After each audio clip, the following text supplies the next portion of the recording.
morning, everyone. Today's Thursday, September 1st, 2022, and we're here for a work session. And as always, we're going to start with the Pledge of Allegiance. And Bob, can you please take the lead?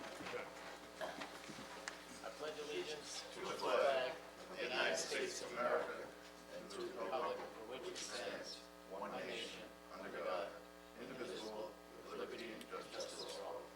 Thank you, Bob. And I have a few quick announcements today. First, it's hard to believe it's September already, and our children are back to school.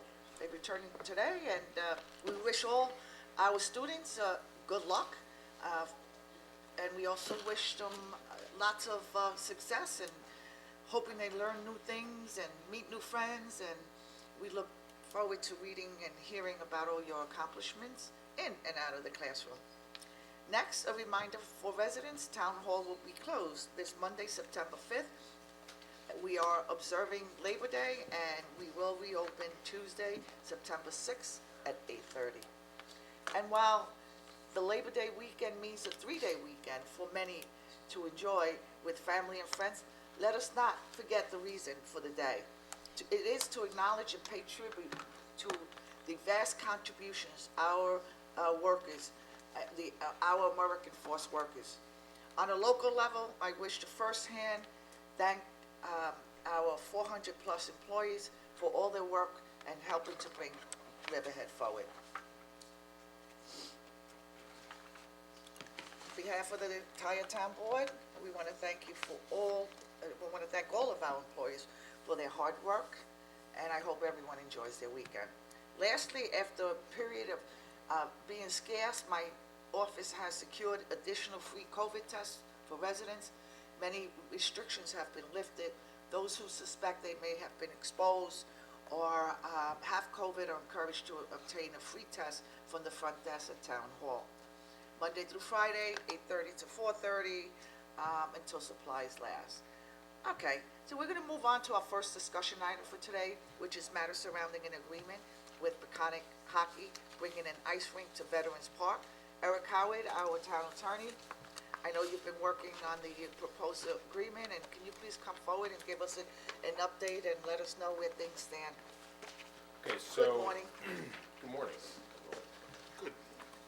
All right, so we spoke about this on terms a couple work sessions ago, and I created a draft that moves the location of this from Stotsky to Veterans Park. I fielded input from all the town board members. I implemented any of the proposed changes or amendments or supplementing that were suggested. I had Anne Marie Prudenti in my office take a look at it, and she had some suggestions. Those were all implemented. This version of the agreement that you have now was sent to Peconic Hockey on Monday night. Okay. At this time, I haven't heard anything back. I assume that they will have, that they will want to discuss some of the terms, maybe have some proposed changes of their own that I would then bring back to the board. But I think that it's moving in the right direction at this point. And so I'd invite any questions from the town board as to the status. I think if I can just take a minute, Eric, we're just kind of clarify, the outline of the agreement, the contract, or what people are asking, like who owns the rink, what's happening. So basically, the entire structure was purchased by Peconic Hockey Foundation. They're going to cover the cost for the installation to build this facility for us. Upon completion of the facility, and correct me anytime if I'm incorrect, then they will turn over the facility. It is a gift to the town of Riverhead. Correct. So the purchase of the building, the development of the building, the installation, everything is a gift to the town of Riverhead on their behalf. Basically, what we're doing is we're not giving them land, we're not loaning them anything. We're asking that this is an advanced structure, meaning running an ice hockey rink takes a lot of knowledge and know-how. I don't know anything about Zambonis, though I played ice hockey my whole life. So the idea is them being able to, what we're looking is for somebody to manage the agreement, to run the facility, how to allot proper ice time for figure skating, curling, ice hockey, general public skating, all those things, and to allot the time hours, the cost, to maintain the facility. So and talking to Ray, it's beyond the scope of our recreation department and currently as staffed, you know. Right. So let's say they can't, but then we would be increased. So we've got experts involved in terms of they have people on their board that have physically run facilities, you know, around the area. And so with that in mind, what this really is a management agreement. So, you know, on opening day, it's our structure on our land, it's our facility. We're asking them to help. How do you run this? How do you properly allot the time and how do you do it? And that's ultimately what this whole agreement is. Correct, And so this is a town of Riverhead recreation facility. yes. I had no idea there was gonna be curling. Well, we're gonna work I'm on really that. into curling. As we get older, we less checking. And to that point, there is a reference in the agreement to a schedule that hasn't been finalized yet, but it's going to detail the types of things that the recreation department would like to have, have at the facility. So, I mean, that'll be part of the final contract. It hasn't been finalized yet. That's something that, before putting it into the draft contract, it's something you want to go back and forth with Kanakaki on. And in terms of the exact citing of it, that is, I believe it's supposed to be Exhibit A to this. That's gonna depend a lot on their assessment of the area and where they think best to cite it, taking into account for hookup to water and electric. And so that exhibit will be finalized at a later date as well. And so we went to the site with Ken Testa, and he kind of outlined basically what would be the most cost-effective way of expanding, like eventually to expand parking lot facilities up at EPCAL. It's a popular park right now with just biking and runners and the dog park and tennis and everything that's going up there. So eventually, we're gonna wanna expand regardless of this facility. We need to expand parking up there. We've been working with Ken, and he's working with the health department about getting the bathroom facilities up there. And so that's in the process of planning like the location so that regardless of hockey, we need bathroom facilities up there. So there's gonna be upgrades done to the park. Keeping all that in mind, so where's the electric gonna go for bathrooms, where's the water gonna get to the bathrooms and so forth. And Ray Coyne was with us, and he has ideas too for other development projects in the future up there. So he wanted to allot certain time for multi-use athletic fields. So they'll probably be closer to Route 25 and the ice rink closer towards the parking lots, because kids are carrying big hockey duffel bags and, that type of thing, so shorter walk to parking. So a lot of that was, so we all kind of met up there, and they are putting together a site plan, all at their cost, to say, here's what we have right now. But I asked them to say, where do they envision themselves 15 years from now? If this is as popular as we believe it's gonna be, they'd like a secondary outdoor ice rink, eventually maybe a brick and mortar building. If they went to a brick and mortar building many years from now, the bubble, I think, should still remain, and they can they could take the indoor rink from the bubble, go to a brick and mortar building, and then the bubble could be indoor lacrosse or indoor soccer or other facilities that could be used in there, tennis, anything, to make year-round facilities. So it's all part of a long-term plan that Ray has been instrumental in working with in the Recreation Committee towards. It's not just, we're just dropping this down right now. There's a lot of thought process on how it grows and what the surrounding facilities are. So we're just waiting for their feedback, is that where we Yes. are right now? Yeah. How many acres are we talking about? I've heard something like 10 acres, and I there was don't know gonna the be an exact extension. size of the 10 acres. Is that gonna be on the appendix? 10 Is that acres part of the seems- appendix 10 A? 10 acres seems like it would be excessive for this. Okay, but is that part of Exhibit A? Yeah, it'll be. When can we it'll have be, that? marked out exactly on, like. Yeah, we should, I assume like an aerial of the park. Yeah, so their site plan is going to show where the current parking is, where Ray would like to see future multi-purpose fields, so it's Okay, so not this just is not it's a over whole thing. then, so we're looking to, we need the appendixes, they're not on here. Exhibit A, he said it's gonna be completed at a later date, so that's not completed, correct? So how do we sign a And- management and agreement exhibit- without the exhibit C as exhibits? well. Doesn't make sense to me, but, We're not at Do that I, point. I don't think that I would We're not recommend signing signing anything it. yet, we're Yeah, right, just waiting okay. for their feedback, right? Good, Right. okay, yeah, I think the whole board and the public should know, what's being used from their land. I know, Eric, that I spoke to you, and I forwarded you a copy, I got an email from the New York State Parkland Preservation, and they wanted you to contact their office and work with their office, have you called them? I've not called them. Okay. Once we have a finalized agreement, I will seek an opinion from the Attorney General's office. And if we are able to avoid the alienation issue by the way that the agreement is structured, that's great. If the opinion is that we need to do a home rule resolution and then seek a bill from the state legislature, we'll go that route. Right, okay, perfect, because that's important. I think that's one of the hurdles that we have to get over. It was almost like the buildings downtown, we had to go through SHIP 08 and get it, after we purchased them, so. Right. It And- eventually works out. I mean, everybody wants hockey here. We all want it, but we gotta make sure we get through some of these hurdles. Either direction that it goes, my office is able to handle it. Great, great, good. Doing Anything a good else? job, Eric, thank you very much. Yeah, really, this is good. I'm really glad to see it moving forward at this pace. Yeah, I think it's exciting. I think it's a So, good opportunity for the town. I noticed there's one more question, Eric. I noticed that there's a resolution that's up. So what is that for? There's a resolution that was put in the event that we have this finalized. If it's not finalized, obviously I would recommend to the board that the resolution not go forward. Okay, yeah, because I noticed it, and, so we I still. think the only thing we're missing, the idea was that everyone should read the legal aspect of it, and then what they're gonna do in the next few days is potentially attach a site plan to it. Well, and the benefit of having this draft out there is, the public gets to look at it, and to the extent that they have questions about how this is being set up, we can field those questions at the town board meeting, or they can, Well, we're send me gonna an eventually email, have to bring it contact back to the office, public once we, however. sorry. We're gonna have to bring it back to the public once we get the appendix, right? And then I guess we can put the resolution forward. Okay. I like it. It keeps the pace, Yeah, keeps Yes. the pace moving forward, yeah, that's great. Yeah. Go to a resolution.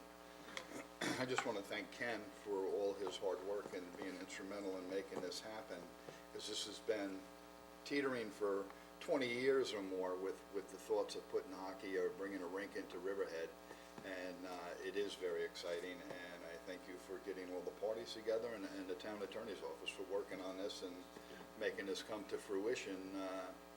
A lot of naysayers out there, it'll never happen, it's gonna happen. It's gonna happen, and we're gonna have hockey.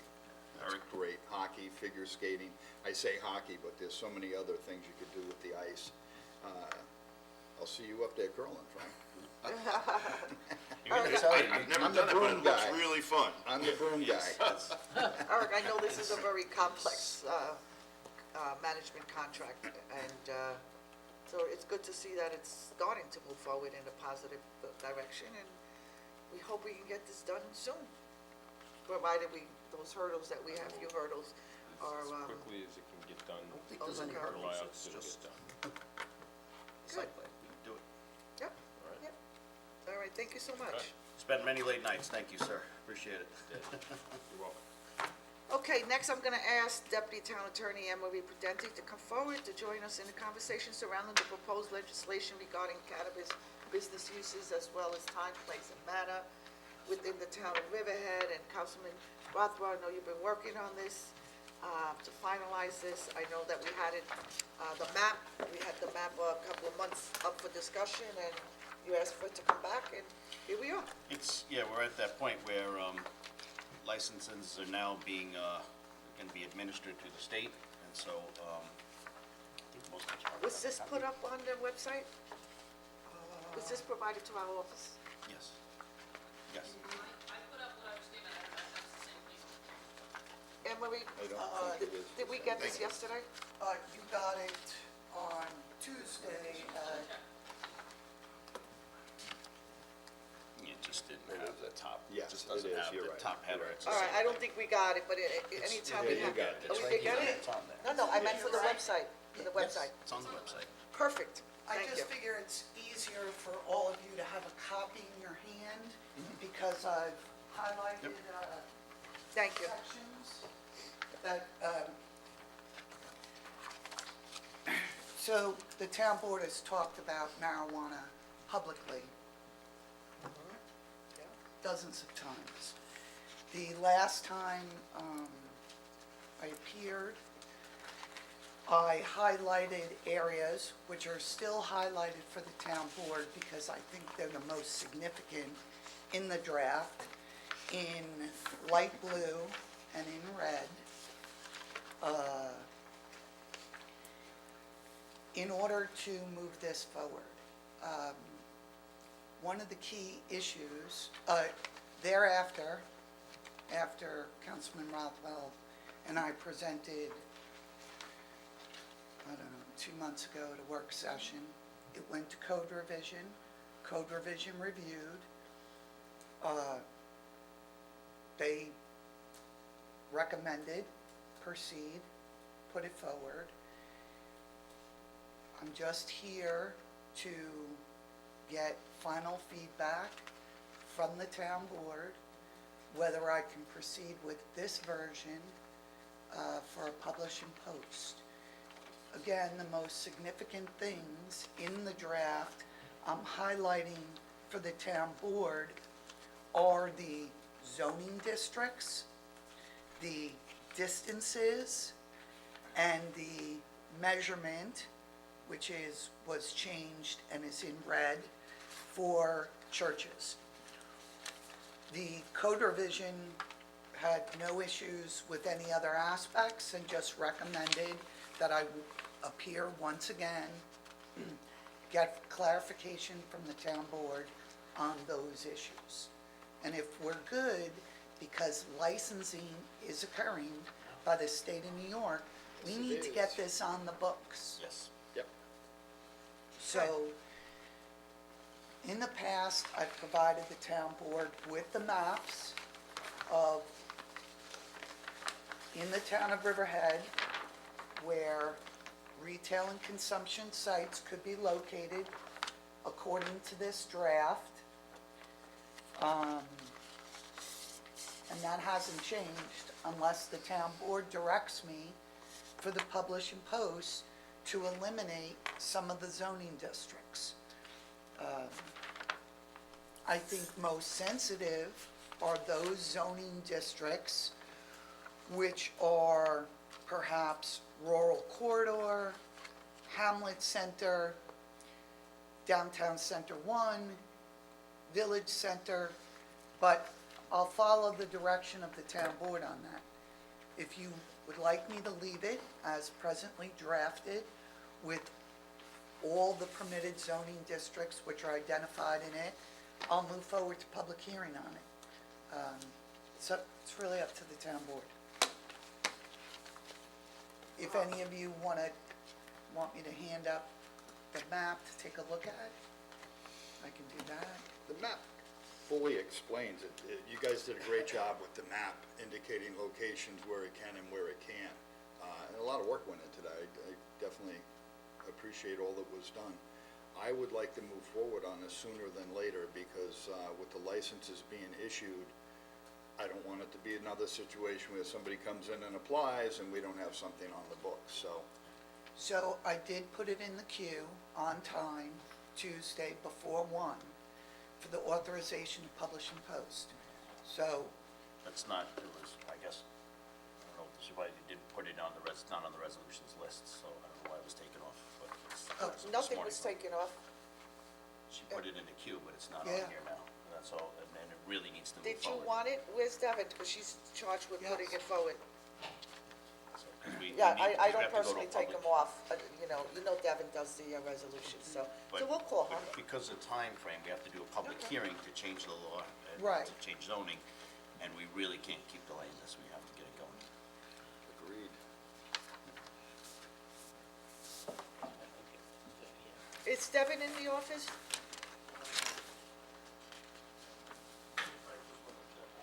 So the hours on there. Devin, can you mimic come the forward? SLA. Councilman Right. Rothwell states that a resolution was supposed to be in queue and it wasn't presented for the so marijuana. Karen had put a Yeah, the resolution in. resolution, and I Oh, thought we said we're okay. gonna put it in pending the discussion today. Oh, It's in the okay. queue, we'll move it over as soon Okay. as the Just board's not on your fit. resolution list, so I've had concerns that it's not appearing here, we need to let the Okay. public know that it's coming up.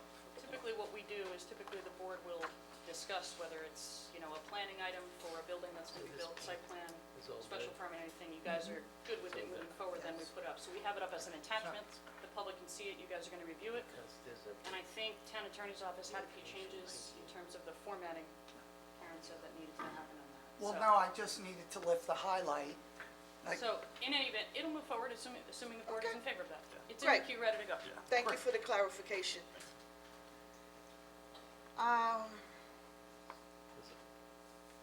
Anne Marie, it should go to the town area. yes. and concerning MRTA, the cannabis in Albany agency, have they come up with any regulations as to, I know it's very vague, and there's some concern, and I just recently became aware, I got a call from another town, and they put me in touch a couple of days ago with an attorney who's an advocate for marijuana, and they were concerned that the state is gonna come down with regulations and impose the same regulations as alcohol. And that's something that, I'll give you the attorney's name, Okay. I think we should explore that, because then, you know, unfortunately, I know, I can see the amount of work that went into this, but if that's the case, and he's very well versed, apparently, and again, he's a cannabis advocate, that the state is gonna come down and impose. Now, we can choose the zoning, however, they're gonna apply the alcohol. So that's a concern that I think we need to explore. Of course, we should have the, you know, the public hearing, by all means. So those are honestly excellent points. In the marijuana forum that we had, we actually, and all members that participated, we distributed the laws regarding alcohol. Good. This is more stringent than those laws across the board. In addition, we didn't wait for the state and the Cannabis Advisory Board to come up with regulations regarding odor, sanitation, Right. security. We instead were proactive and put them in. And under the law, we're entitled to time, place, and manner restrictions. We put those in with the thought we weren't gonna wait, or we weren't gonna accept those restrictions when we wanted to be more strict and more protective. So I think we accomplished that. You can't sit idle thinking that maybe something will happen, maybe they're gonna change the laws. Right now, things are progressing forward and we need to be ready for them. But you I have think to they're- agree, we're more restrictive Yes. than We Right, the ABC and we're moving laws. forward. Nobody's And I saying think you're to- right to say that, Yeah. you know, like alcohol, it has SLA, Right. that Correct. Office of Cannabis Management will be that agency in the state that will mirror that SLA Correct. kind of Yeah, And agency.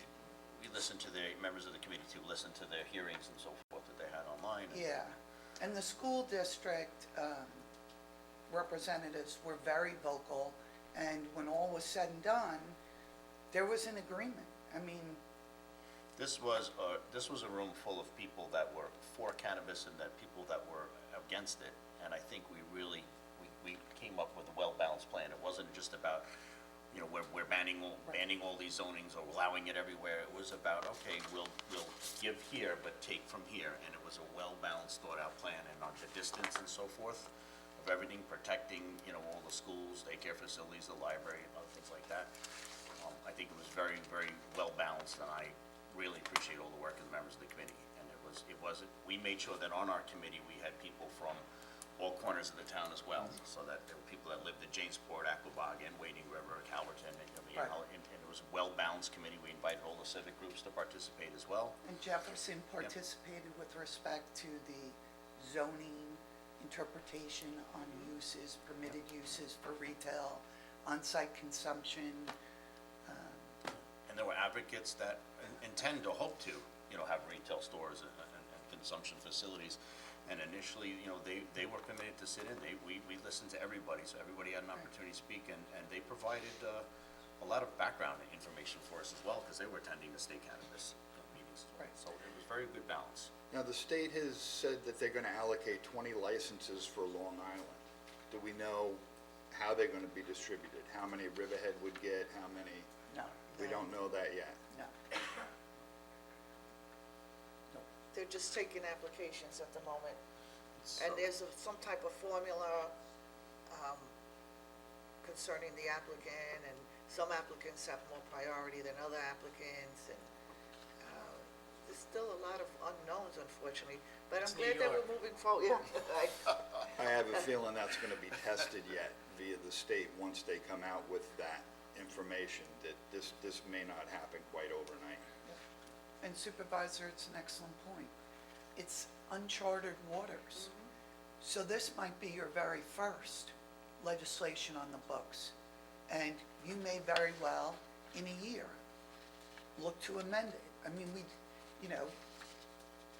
we do that all the time. They haven't come forward with regulations.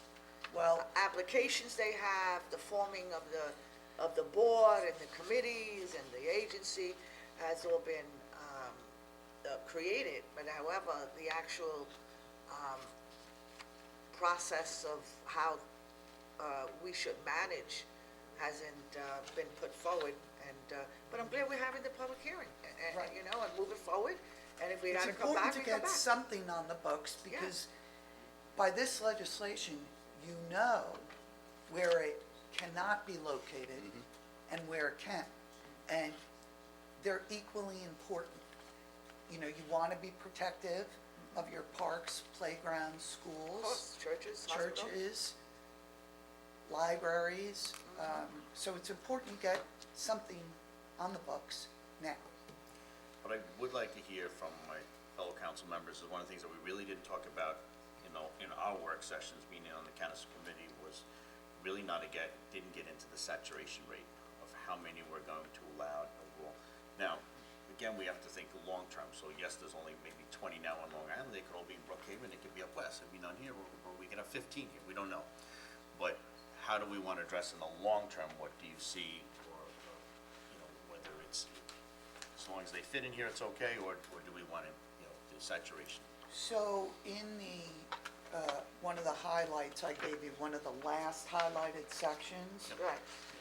and I put in red, and Kind of wanting, they may not be located within 2,500 feet of another retail or consumption location. and so does that meet like everybody else's concerns or whatever towards? I think it's about economics. Eventually, if there are multiple sites, each of them are getting less and less hits, so to speak. So I think, the nature of business itself will dictate. The market will will determine. dictate, Yeah, right? and absolutely, I'm not concerned about the quantity, the market will dictate. It's just like, look Right. at restaurants that serve alcohol, the market dictates these kind of things. I mean, I can change the 2,500 to something else, but I just wanted to get a discussion from everybody, Right. So that, You know, this I is the mean, only thing that we really didn't, I didn't want it to be, one person dictating that, and that, I just Let me- point that out to everyone. Can I give an example? Let's say you have a dispensary, right? But somebody else has a lounge. So does that mean the lounge has to be 2,500 feet away from the dispensary? that's correct. Yeah, see, I don't know, I'm not certain whether that's good or bad at this particular point, given, how it's zoned, okay? Whether that works or doesn't work, I don't know. I think it just prevents a strip mall of facilities in a row, is really Yeah. all it's doing. I mean, that would be like preventing, multiple restaurants serving alcohol. Or a liquor store from a restaurant. Yeah. And Saying a to liquor me- store has to be 2,500 feet from a place that serves alcohol. So I think you have to start somewhere though, and you have to get it on the books. And like we talked about, you may very well want to amend it.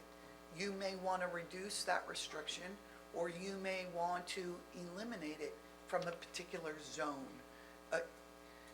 It all depends. I mean, every commercial development has impacts to its community where it's located.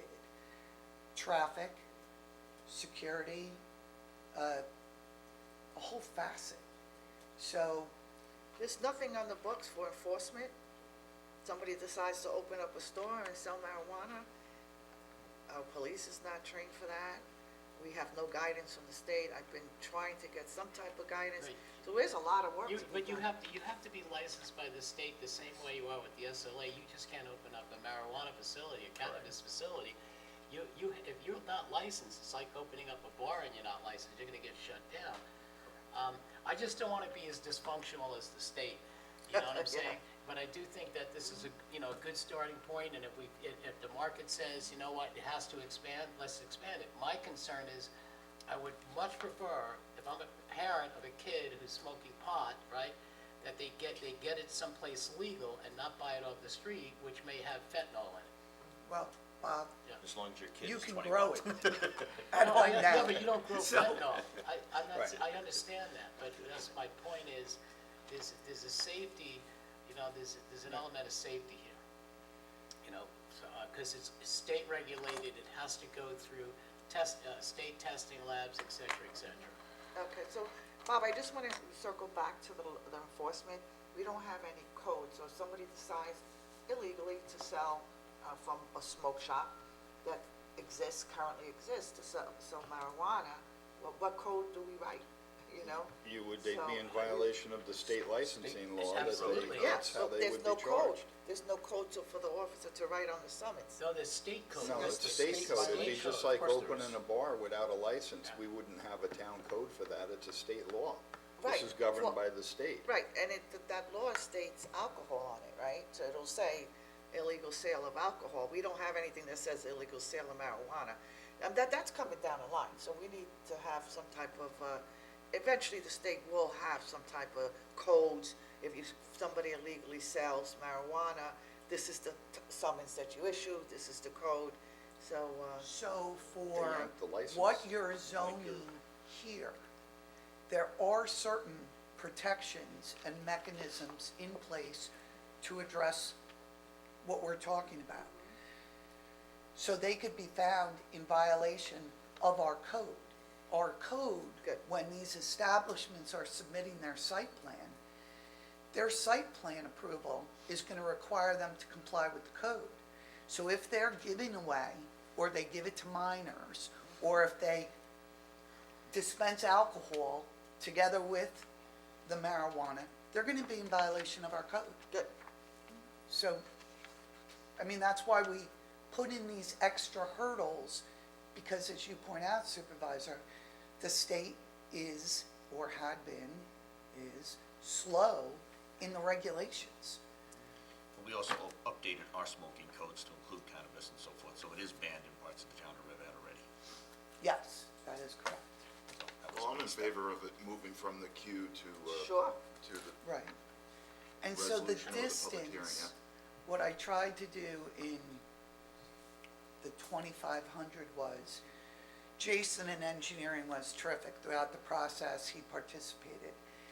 He not only created maps depicting the buffer areas for beaches, parks, churches, schools, he then did overlay sections on top of the GEIS maps, so you can see the size of the lots and the location, as if you're looking at,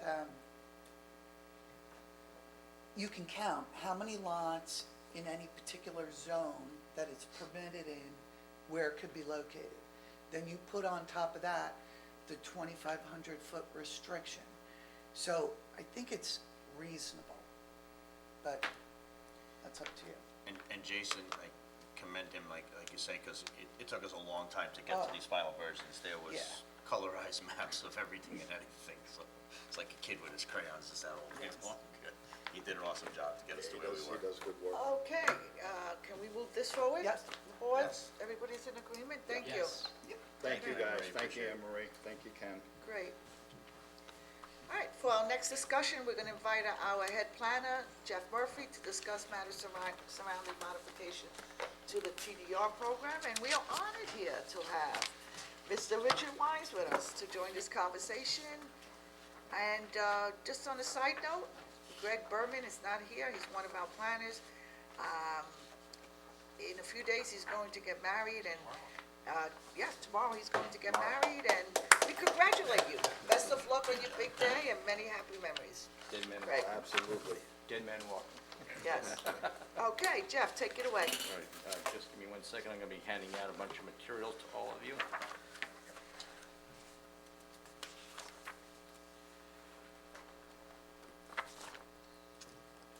So we prepared a pretty lengthy report, but I'm gonna summarize it for you pretty succinctly.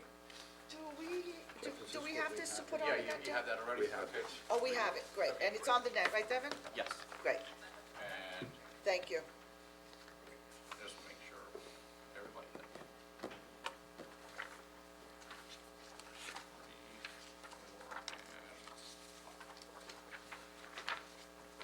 Yes, gentlemen, I have a copy. Okay. Thank you.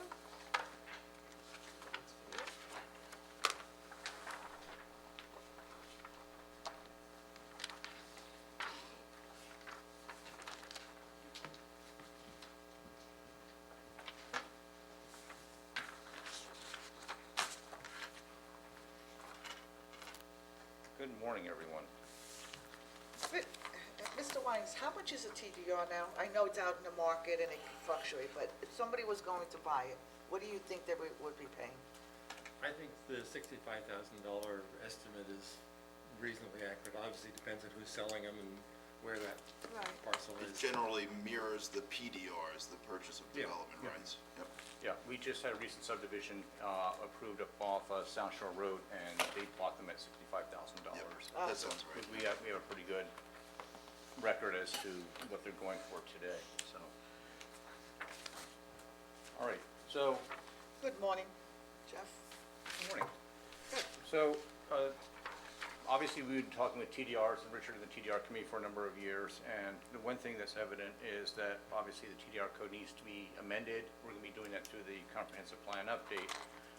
But we see an opportunity being presented itself at the present time that we feel that should be addressed now and not wait for the comprehensive plan to be completed, because that could take another year or so, and there's opportunity here and now. It's, in our opinion as planners, it's low-lying fruit that could yield a lot of redemption of TDR credits. What I'm talking about specifically are warehouses in the industrial zoning districts. We have a number of very large developments. We have the Riverhead Logistics Center, AKA North Point Development. That's the proposed 640,000 square foot building. We have HK Ventures, 400,000 square feet proposed there. We have OSTAT, which is a large industrial subdivision that's being proposed just to the west of Splish Splash. What really brought this to a head was the Riverhead Logistics Center. It's a 640,000 square foot building, which it obviously is a very large building, but they're also asking for increase in building height. They want to go from the required 30 feet building height up to 50.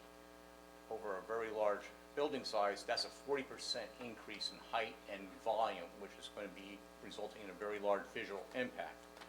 And kind of the prevailing attitude amongst some of the applicants has been, well, we'll just go to the zoning board and get a variance, like it's a permit. No, this is going to have a pretty significant visual impact for the town, and we believe that there's, as part of the mitigation to offset this, any potential visual impact, there's got to be some sort of mitigating offset to that impact. And what we're proposing is redemption of TDR credits. And that's what this is all about, that if you want to go up in height, not just height, but volume, because the warehouse industry today, 30 feet height, which was okay 30 years ago, they want taller buildings now. And the reason is twofold. One is the technology. They can go up with higher storage racks.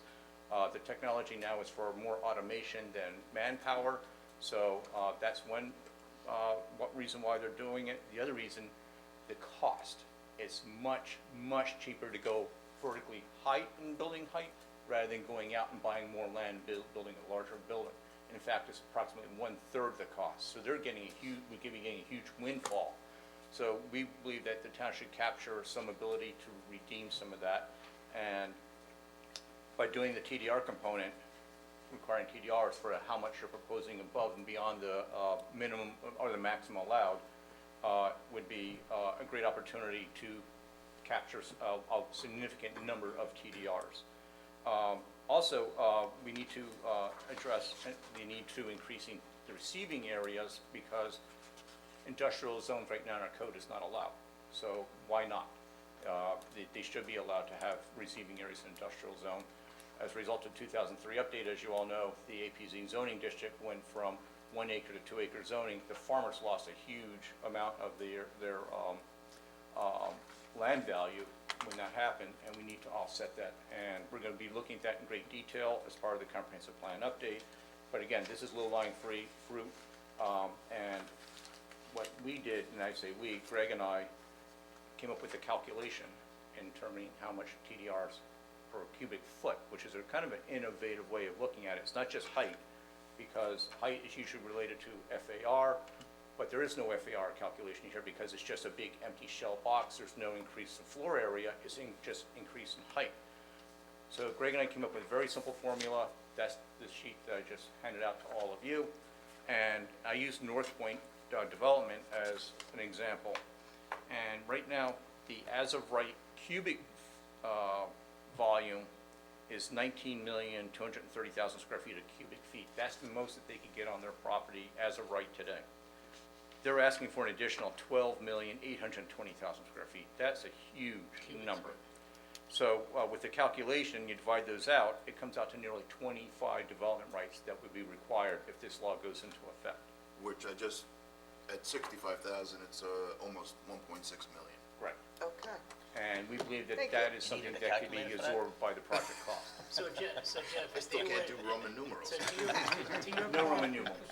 to your point, if they were to purchase additional land to get that additional square footage. It'd be 3 times that cost. Exactly, so that's one thing, and I'm sorry to, but what I'd like to know is currently, $65,000, we use that number, pays for an additional 1,500 square feet, right? If you want to increase your building, that's the way it currently is. I love this formula. What does that equate to if you took that 1,500 square feet and did it into cubic square feet times 0.03? Follow, I just want to see, are we landing around where we were with TDRs? Well, I wouldn't use that comparison, respectfully, Bob, because the 1,500 square feet doesn't work. It's arbitrary. Yeah. That's what I'm, okay, yeah. And not one person has used that number, so. That- It's That's also in an entirely different zone with Yes, entirely yeah, different that's the other market thing right value. there, yeah. Okay. Yep. For an So, entirely different Mr. Wines, purpose. we'd like to hear from you. You are our consultant, I guess, on TDRs. That's what we'll call you, a consultant. So I'd like to hear how you feel about this and where we stand.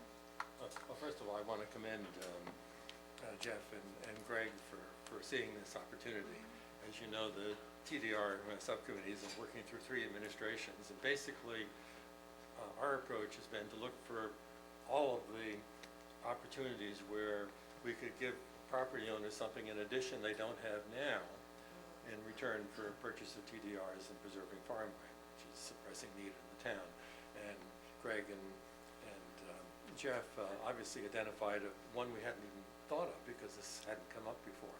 So I think this is brilliant, basically, to instead of just making it a giveaway, to meet the needs of the developers for extra space, but at the same time, save a significant amount of farmland in Riverhead.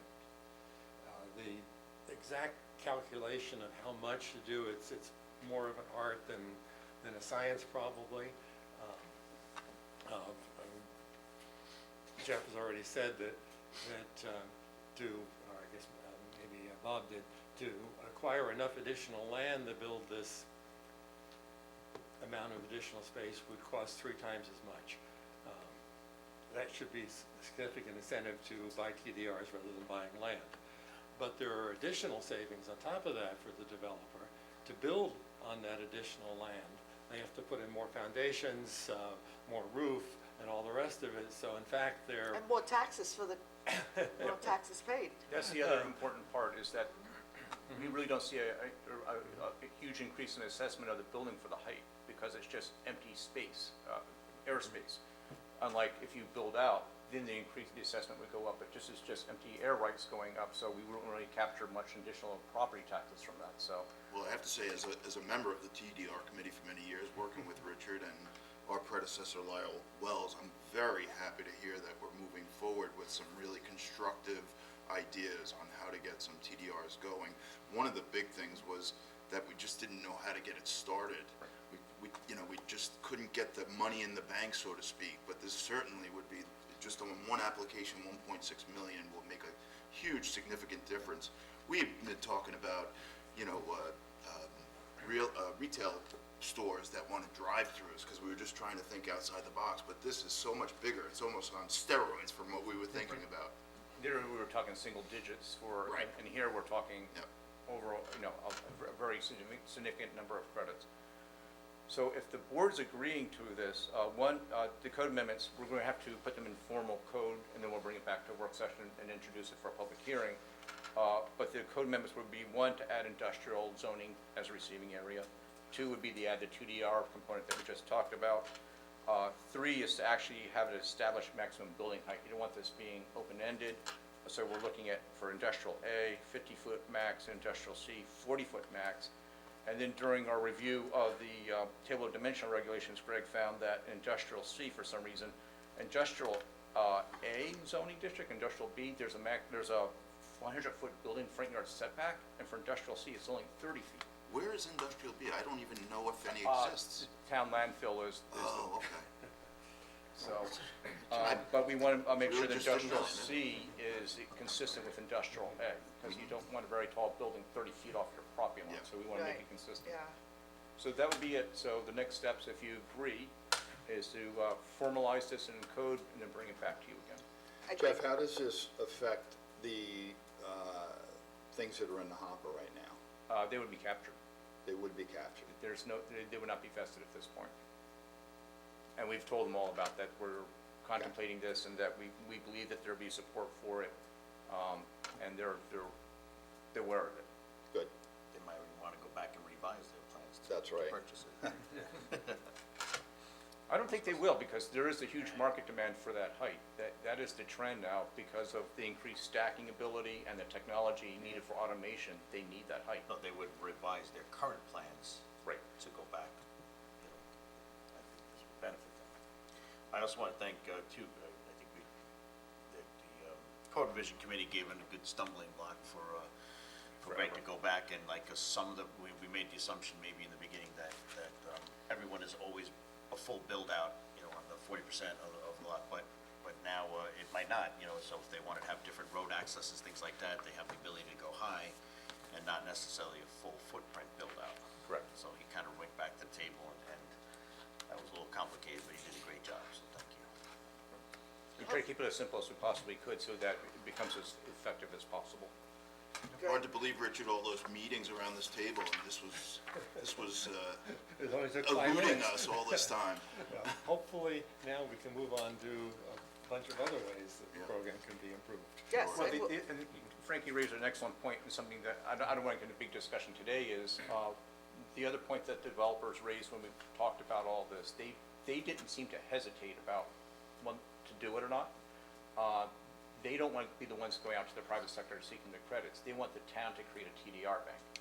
That's going to be a separate issue that really needs to be fleshed Definitely, out with the definitely. comprehensive plan update, because there's pros and cons to that. Right.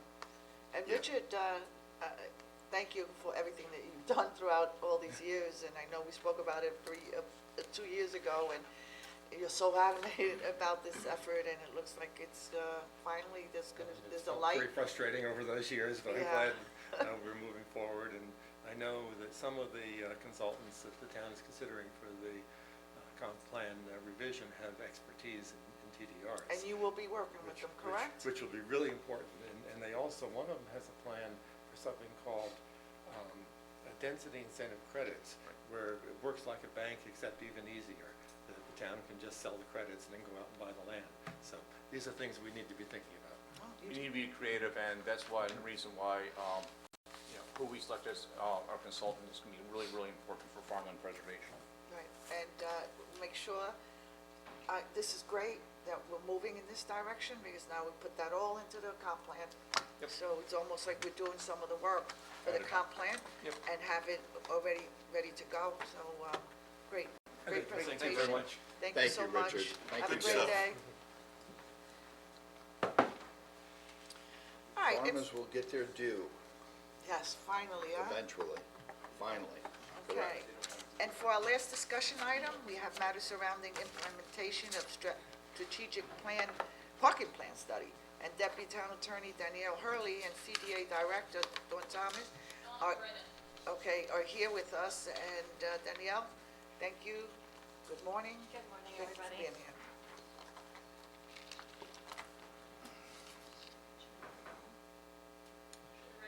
Okay.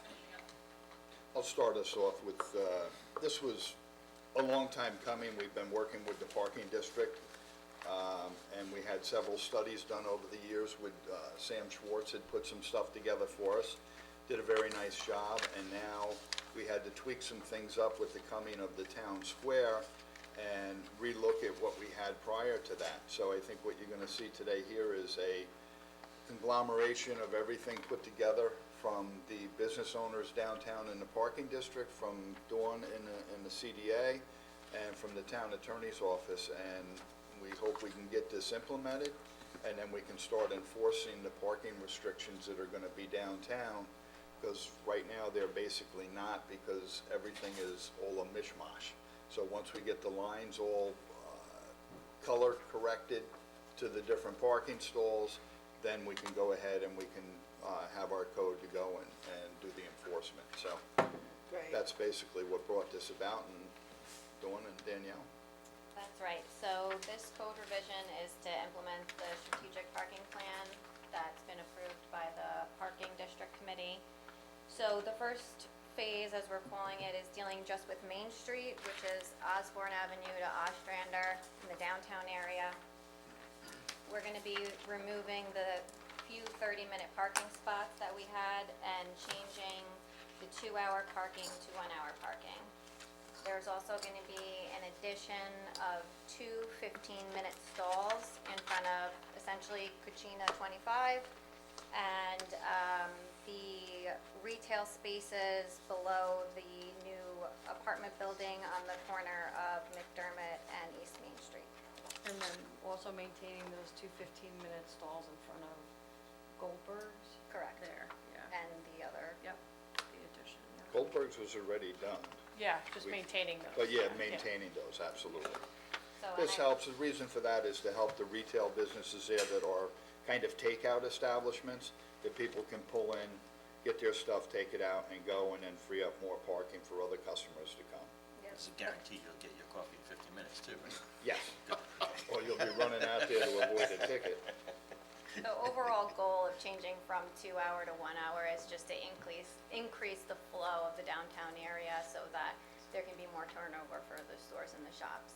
And phase 2 will involve changing the outer lots on the riverfront lots and the municipal lots to increase the times that you're allowed to stay there, so that'll encourage people to park for longer periods in those further lots. Simple. Thank you. Very simple, and I think Very simple. the objective of kind of like phasing this was to not confuse people beyond what's necessary. And we discussed with Chief and, Danielle's office, what the best way to implement it was, and I think we just landed on, let's start with the most difficult part first, try to get that Main Street thing under control, and then we'll go from there. And then if we were also concerned if we had one public hearing for everything and we had some significant change after the hearing, we'd have to redo the whole hearing, it would hold it up. So this was sort of the collective decision on our part to figure out how to move it forward. And last week at our parking district meeting, they've allocated money for signage. So when we start implementing the colored stalls per time periods that they're allowed to park there, they're gonna purchase signage to Perfect. complement, like the wayfinding signs, and have them at the entrances or strategic points throughout the parking lots, so. We and we still have some wayfinding sign money left, so we can, you know, coordinate on that too. We've brought up digital parking signs so Yeah. that they can be changed when events like Alive on 25 occur. That's a great idea. Love it. So Love we it, have yeah. a company coming next week. We're doing a Zoom call next week with a company that does those types of signage. So we'll have a little discussion with them and see. You know, they have other options too for digital wayfinding signs and informational signs. So we'll be on to the next thing. So it actually was good that it took a little longer to get that fixed, the signage and the parking implemented, because now I think the signage is ahead of where we thought we might be with wayfinding, so we can, you know, get that changeable signs, and there's ways you can connect them to apps and, you know, notify people electronically. We also maybe think that there should be some public, you know, press announcement or a press release to just let the public know this is what's gonna happen, be ready, enforcement's gonna be up. Sure, you give them a month Yeah, or two exactly, to yeah. learn it and before enforcement starts. Exactly. But talking enforcement, it's something we need to discuss as a board, because all these things mean nothing unless we can enforce it.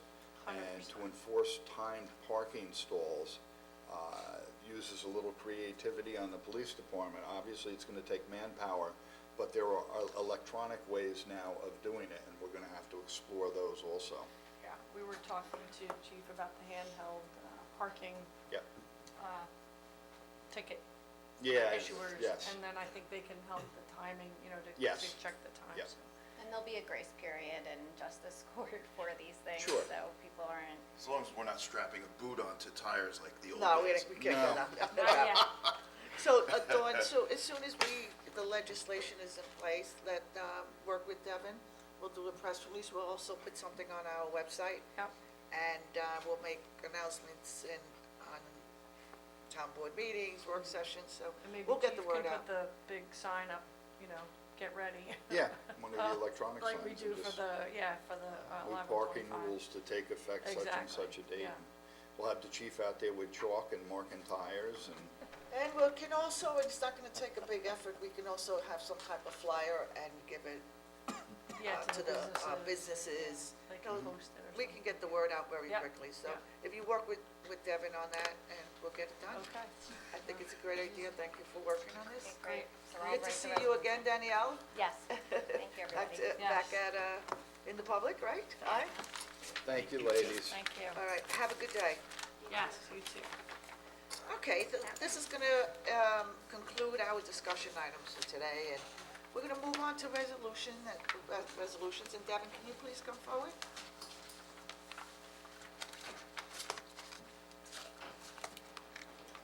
Good morning. Good morning. Everybody ready? 1 second, please. Okay, go ahead. Okay, resolution number 1 approves fireworks application for Bating Hollow Club, September 24th, 2022. Number 2 extends bid for replacement of large meters for Riverhead Water District. Number 3, Riverhead and Caverton Sewer District's budget transfer. Number 4, adopts a local law amending Chapter 245 of the Riverhead Town Code entitled Littering and Graffiti 245.10 Penalties for Offenses. Number 5, approves special event Chapter 255 application for Bold Broadcasting LLC Riverhead Light Show. Number 6, awards bid for Highway Department grinding of town yard waste on site at South Side Youngs Avenue Yard Waste Facility. Number 7, terminates the employment of Network and Systems Specialist 1. Number 8, accepts the resignation of Electrical Inspector. Number 9, ratifies the appointment of an interpreter for Police Department and Justice Court. Number 10, accepts the resignation of an accountant. Number 11, ratifies and approves Chapter 255 special event application for Jamesport Fire Department, Jamesport Fire Department 5K, 10K. Number 12, capital project number 52107, parking lot improvements closure. Number 13, capital project number 62103, LED light enclosure. Number 14, acceptance of donation received for K9 kennel purchase. Number 15, acceptance of bulletproof vest grant. Number 16, authorizes the supervisor to execute an agreement with New York State Department of Transportation for Meeting House Creek Main Road Stormwater Wetland Construction Project. Number 17, authorizes the town clerk to publish and post bid for traffic signal emergency repair and maintenance. Number 18, authorizes the supervisor to issue a letter to the Suffolk County Department of Health Services authorizing the use of Pine Barrens credits originating from property located in the town of Riverhead. Alex Sordo. Number 19, authorizes designated alcohol service vendors to serve alcohol at the Riverhead Country Fair Street Festival on Sunday, October 9th, 2022, from 10 a.m. to 5 p.m. in conjunction with Riverhead Townscape Incorporated along Main Street between Griffin Avenue and Union Avenue, inclusive of Peconic Avenue and the riverfront, authorizes the supervisor to execute a license agreement with designated alcohol service vendors and Riverhead Townscape Incorporated. Number 20, authorizes the acceptance of donation of evergreen tree from Warner's Nursery for Town Square project. Number 21, assumes lead agency and issues negative declaration pursuant to SECRA for the site plan application of Zenith Building, 12 McDermott Avenue, Riverhead, New York, Suffolk County Tax Map Number 600-129-4-5.2. Number 22, schedules public hearing for the site plan application of Zenith Building, 12 McDermott Avenue, Riverhead, New York, Suffolk County Tax Map Number 600-129-4-5.2. Number 23, awards professional services agreement for financial advisor. Number 24, awards professional services agreement for bond counsel.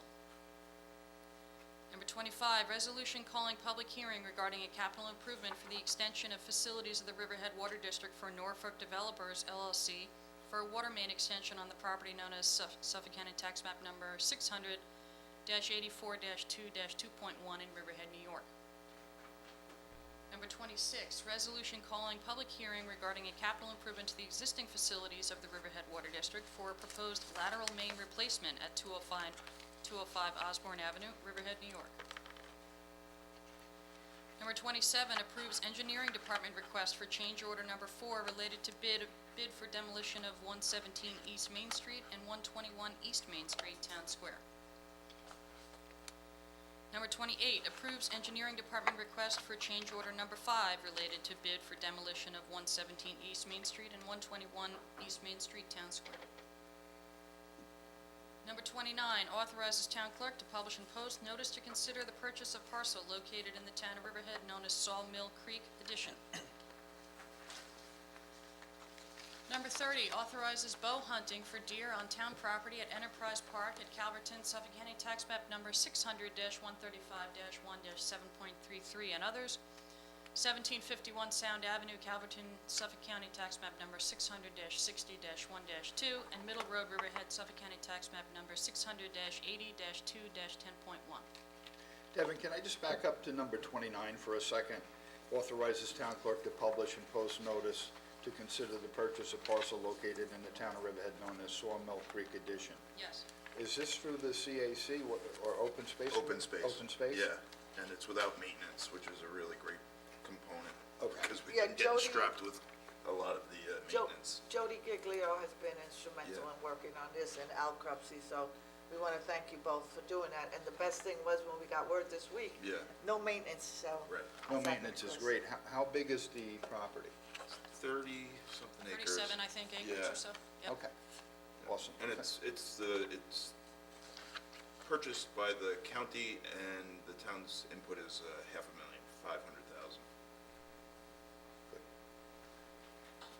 Thank you. Okay. Resolution 31, budget adjustments for PSEG rebates. 32, Highway Department budget transfer. Number 3, authorizes the supervisor to execute an agreement with Thompson Reuters and Justice Court. Number 34, sets further public hearing for the demolition of the structure located at 168 Creek Road, Wading River, also known as Suffolk County Tax Map Number 600-29-1-30.1. Number 35, amends Resolution 2022-378 to purchase highway equipment for highway maintenance, construction, reconstruction, and/or snow removal. Number 36, authorizes notice to bidders rehabilitation of the Route 58 elevated storage tank, Riverhead Water District, Town of Riverhead, project number 12, Riverhead RDWD 2103. Number 37, authorizes settlement of legal action by Asphalt Supply of Long Island LLC and Bub Industries, Inc. against the Town of Riverhead. Number 38, authorizes town clerk to publish in Post notice to consider a local law to amend Chapter 207 of the Riverhead Town Code entitled Animals. We have just a discussion on that. With Bob, I think, based on your email, Bob, you wanted to raise the fines? Yes. So I would support making them more stringent. $250 for leaving an animal in cars is a low number by most standards, too. Yeah, I went over this with Eric yesterday, I think we're up to 500 as the minimum. We need to adjust it now in this resolution. Yeah, can we do that? Okay, so we're gonna move to amend this resolution to indicate $500 for the first offense, Bob? Yeah, what do you have there?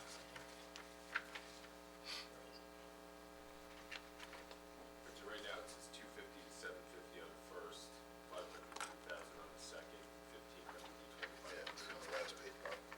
Okay, so So I go 500 to 1,000 on the first? that's what I think we need to go 500 to 1,000 on the first, Okay. and on the, So how do we determine what classifies 1,000, what indicators are 1,000 and what indicators are 500? It's a range that gives the prosecutor, gives the prosecutor discretion. So, it could be any number of factors that come up, you know, when you're conferencing with the defendant, trying to work out a plea deal with the defendant's attorney. The severity of the accident itself. Yeah, yeah, because what happens is the judge can fall on the minimum. We're gonna ask, and then, if the minimum's 100, often they're paying $100 for something, you know, I don't even know how old this fine is. so, yeah, so the biggest concern right now is, for a while now, the maximum fine for this type of offense has been $100 over in That's justice it? court. Yeah, Yeah, and so, you know, we've been pursuing the maximum on every violation. So, this, you know, gives us more of a range to work with. I mean, ultimately, irrespective of what the prosecutor or deputy town attorney offers a particular defendant, the judge sets the fine. So, we could offer something and the judge might say, I don't like that. So it's this is- discretionary? Yeah, Okay, yes. great. So we're gonna move to, you wanna make the movement to amend the resolution, Bob? yeah, I'd like to amend the resolution from a, precinct, First, 500 to 1,000, Bob? yes, 500 to 1,000. Second offense? Okay, Looking for the second one. Second offense. What do you have for second, Eric? Right now, second offense is 500 to 1,000. In the draft you're So looking we're going to 500 to 1,000 in the first one. Yes. So I would say 750 to 1,500 in the second one. Does that okay. make sense? I like that. And 1,500 to 2,500 on the third. 2,500 on the third. Yeah, that makes sense, is that? Good. Yeah. I think just a first-time offense could do permanent damage to someone's pet or animal, so I think it should be harsh. Yeah. Well, everything prior to a third offense is a town code violation. The third offense is going to be an unclassified misdemeanor. Okay, so you're making it a misdemeanor? Yes. On the third offense, if it Third becomes, offense. if it becomes evident that it's a habitual. Right. Now, what I will say is that in 5 years, I've never seen someone come back twice on this type of violation. I would So- think it would be rare, yeah. Good. It would be rare. Right, so you're moving to amend the resolution? You have that written down? Yeah, I'll have it. amend it in minute track and it'll be good to go for Wednesday. Do we need to, Wednesday, that's right. Devin? Do we need to take a vote on this, on the amendment? No. I don't think so, we're just gonna, Discussing it and we're making any changes? yeah, great, Further discussions. okay. So that's good. So I support it, and I think everybody else is supporting it, so we're moving on. Thank you, Devin. Okay, so, 39. great, thank you for that. Helping me find my way, it's not an easy task. Okay, number 39, authorizes town clerk to publish and post notice to authorize the town of Riverhead to extend a 12-month moratorium on the development of commercial solar energy production systems in the town of Riverhead. Just a little discussion on this. I agree with this, but I think we also need to look at the anaerobic digester and battery storage. I think we need to look at both of those, and I personally feel we should put a moratorium on both of those until the comp plan can formally address them with town input.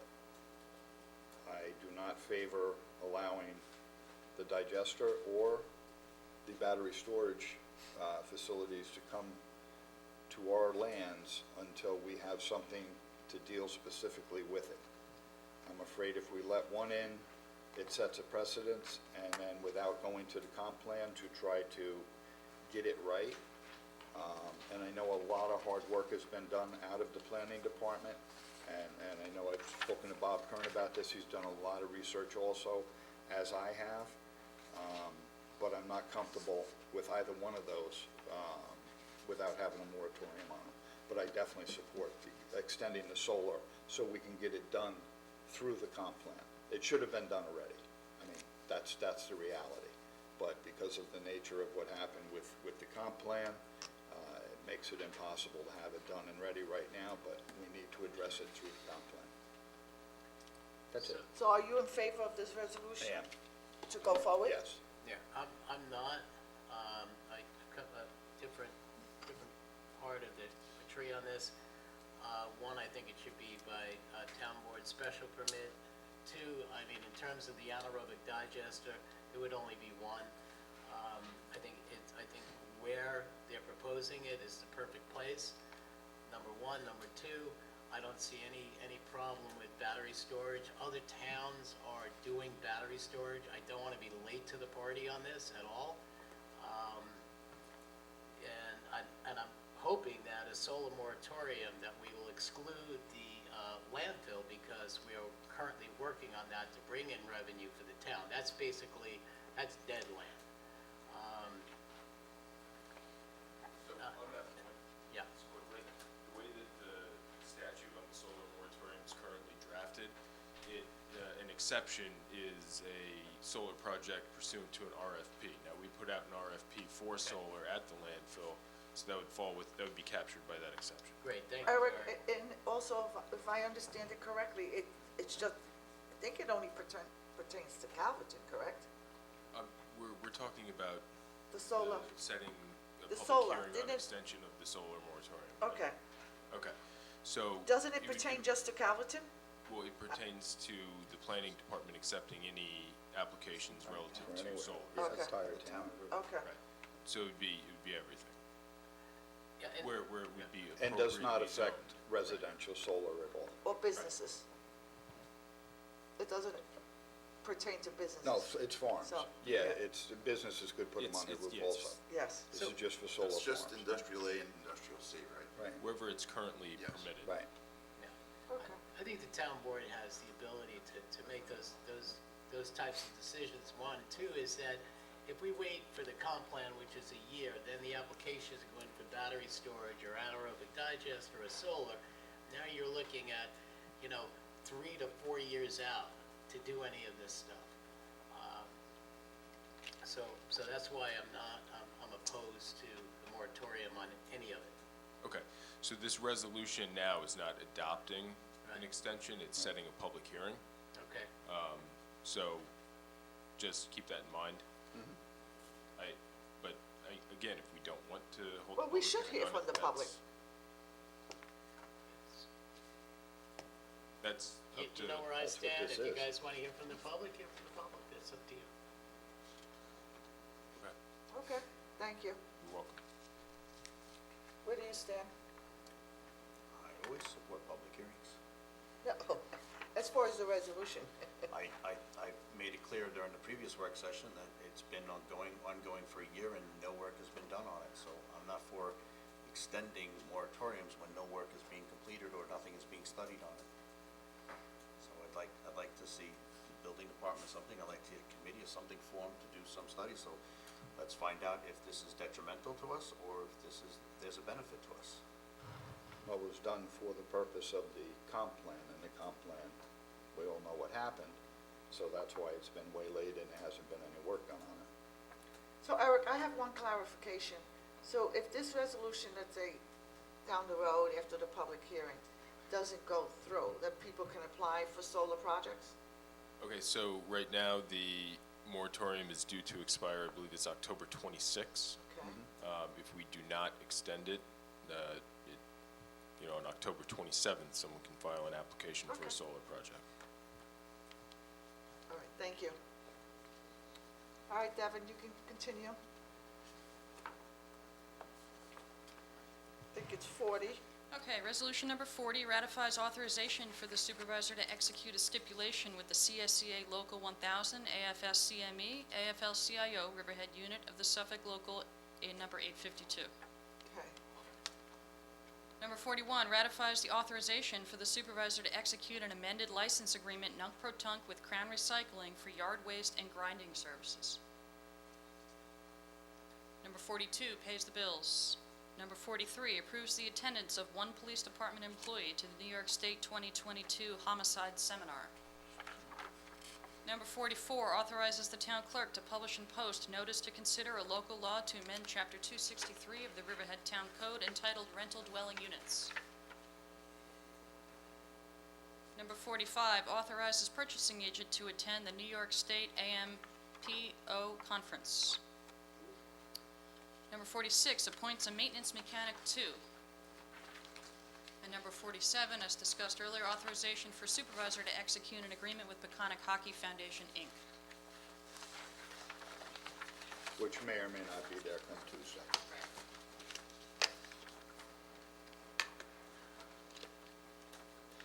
Wednesday, rather, this week, right? Right, Yes. Wednesday, yeah. So we have, okay, I think that's it. Thank you, Devin.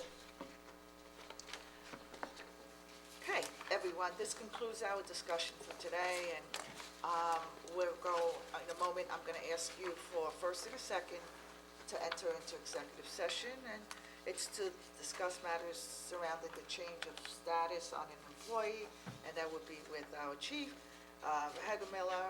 Can I have a first and a second to go into? So moved. First, you say first, second, okay. All in favor? All opposed? So moved. Everyone have a great weekend, and please be safe.